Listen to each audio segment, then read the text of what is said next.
Good afternoon, everybody. We are here with Mr. Joe Delbeato. He's from, he currently lives in Ventnor, New Jersey.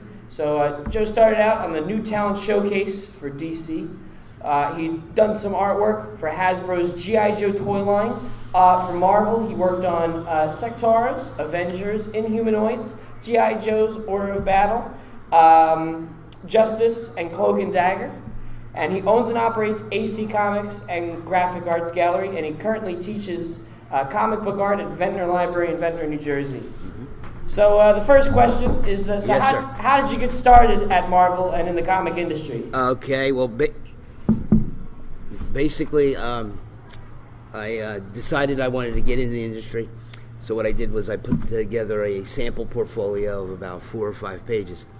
And I went to, I think it was a Wizard Con back in 1981 in Philadelphia. And I met Dick Giordano there, who was the vice president of DC Comics at the time. So what was it like first meeting with Dick Giordano of DC? Well, I didn't know what to expect, really. You know, I got in line with 100 other people, and I just waited till I got to my turn. So it was just like a long stream of people, like they were in the butcher shop, you know, waiting for their number to get called. And got up there, and he looked at my stuff, and then he looked up at me. He said, you know, I'll hire you. I want you to come up on Monday. You want to?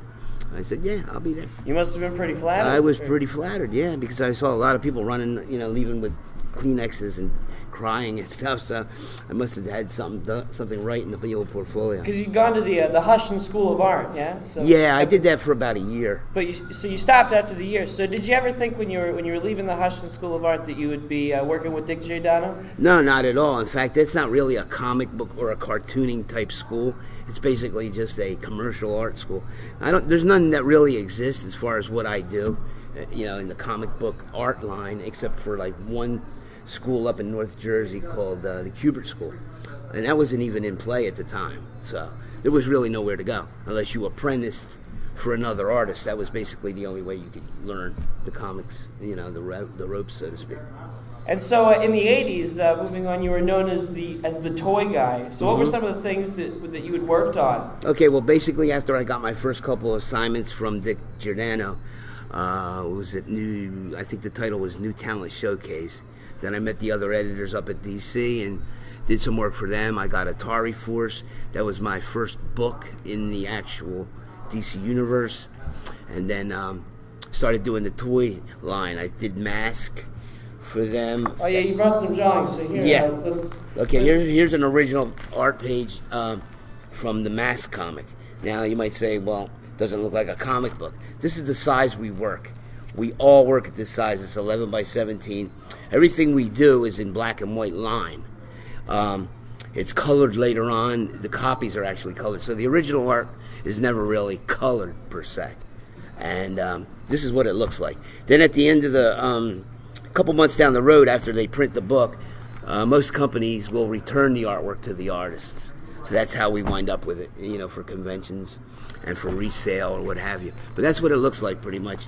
They usually stamp it on the back as they do the checks that they give you, and it says, you know, you're the property of, and the whole bit.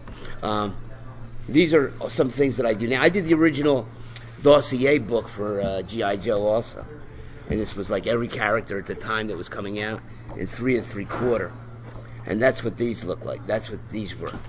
The Cobra. This is a Cobra Trooper too, Arctic Trooper, I believe. So hard to remember some of these things. And Cobra Commander. Then once that job was done, then I was offered another toy job and so forth. So I wound up doing a lot of toy adaptations that were action figures. So it went from action figure to TV show to a comic book. Or somewhere in that order, you know, whatever came first, second, and third. But it was like a 3-tier thing that would always be done, you know. Right. So So tell us more about the process. Here, you can take the mic and Okay. Tell us step by step. What's the the method that you use? Oh, you mean regarding putting the book together? Yeah. Take us from step by step. That's for the live feed. Oh, okay. Okay, so basically what I'll do is I don't write the stories, but I illustrate them and I bring them to their finish. So basically what I'll do is I'll get a script from the writer, the author, and I'll have to break that down into pictures. There's two different styles of working. I work for both houses, Marvel and DC. DC's a little bit more, how would you say, constructed. It's more when they give you a script, it tells you exactly what the author wants, picture-wise and everything, pretty much. With Marvel, you have a little bit more leeway as to actually picture whatever you want to picture, as long as you're telling the story, so to speak. So, it goes like that. It's a little bit more creative at Marvel, I think. It's a little more laid back at Marvel. DC is part of Warner Brothers, so I guess that's why. Used to be, they're headquartered in the 666 building in New York City in Manhattan. So that was a little strange when I first went up there. But I got past that. The industry as a whole is great. I enjoy doing a lot of the toy stuff because it's not as much now as it was back in the 80s, 90s, and early into the 2000s. Because, like I said, you had the 3D tier thing. You could see the stuff that you were doing become an animation on TV, and then you could also see it like in a 3D toy, so it was kind of cool. I was a hit with my three boys because every time I'd come back from New York, because I was living in Jersey at the time, I'd have action figures or forts or, some kind of headquarters that they'd give me to draw from. So I would have all this stuff, and I'd be, here's the Mask Mountain, And so, needless to say, I didn't have to buy too many toys at Christmas. But, I enjoyed that whole aspect of it. I did a lot of design work for the G.I. Joe stuff, too. It's like, because there's so many characters there, and they take a lot of input with the weaponry and the grenades and where you want to put them and the type. And I was pretty familiar in that aspect. I was offered at the time Transformers or G.I. Joe. So I went with the G.I. Joe because I just liked that better. So I thought it would be a little more fun for me, and I enjoy it. Now I do a lot of, besides teaching and passing on the art, so to speak, I do a lot of commission work.